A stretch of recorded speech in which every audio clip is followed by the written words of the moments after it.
Welcome back to another unboxing. Today we have a rather unique unboxing in that neither you nor I, well, maybe you'll know if I put it in the title of this video, but at the moment do not know what is inside this box.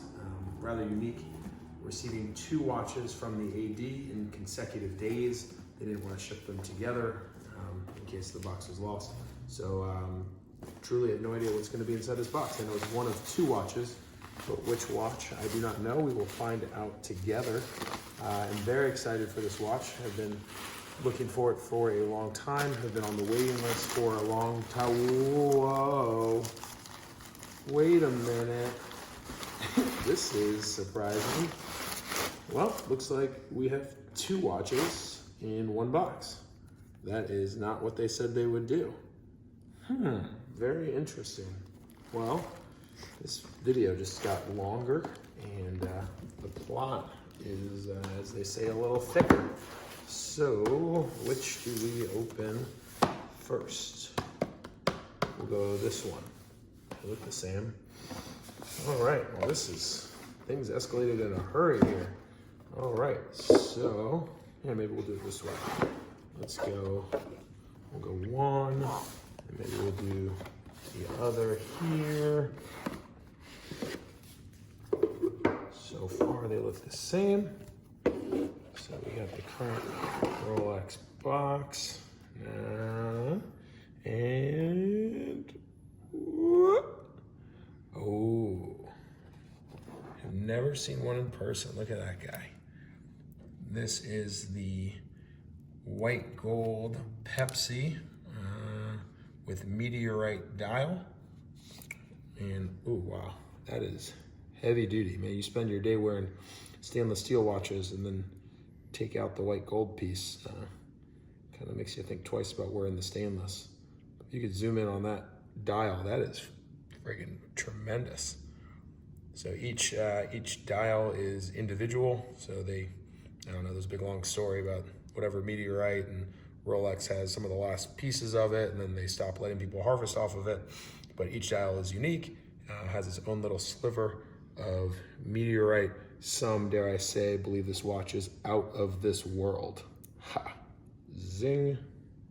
That is really awesome. And I'm wearing my black dial Daytona stainless. I don't know if it's hard to see it on the camera, but even just with the polished center links, the difference of the white gold versus stainless, you really can see the difference. I mean, both are great bracelets, but you know, some people say watch like this or the Smurf, why spend the money on the precious metal piece? But you know, if you can float it, it is a definitely the different heft, and you can see the different shine of the white gold. That is awesome. So we'll put that aside. We can do wrist shots later. We'll move over to number two. All right. I knew today would be a fun unboxing. I knew what was coming, but I didn't know it would be both. This is awesome. So here we have the green dial, yellow gold Daytona. This is the one that came out a couple years ago. Got a lot of attention after the Talking Watches with John Mayer. And it is absolutely an awesome watch. The little red subtleties on the sub dials, the green, a similar green that's in the now discontinued Hulk. Rest in peace. Really, really cool. They only do it on anniversary years. Green is kind of just a special Rolex color, not used too frequently. Really think this is going to be one of those pieces you kind of hold on to and not really let go. So I don't know, we can toss this guy. Oh, show some stickers on there.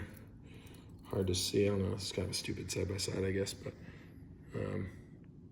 well, they're just completely different. But obviously, both Daytonas. Again, the weight on the precious metal, very noticeable. Also, a Oyster bracelet with the polished center link, same as the Pepsi. So, I mean, not much to say negative about this. Looking at the bezel on the white gold Pepsi, you know, looks very, you know, it's the same bezel that's on the stainless Pepsi that's become super popular. The shine of the Meteorite is more than I expected, almost like kind of like a diamondy looking tint to it. But I mean, just tremendous with the red 24-hour GMT hand, and obviously just have the chronograph hand on the Daytona. So, well, this is probably one of the better unboxing days that one will ever get, I guess, unless you're a dealer and buying someone's collection. This is a pretty fun 1-2 punch here. So I look forward to getting these sized up and taking them out for test spins in the days ahead. But very cool. Thank you as always for tuning in. Remember to like and subscribe in the link below. And until next time, see you later.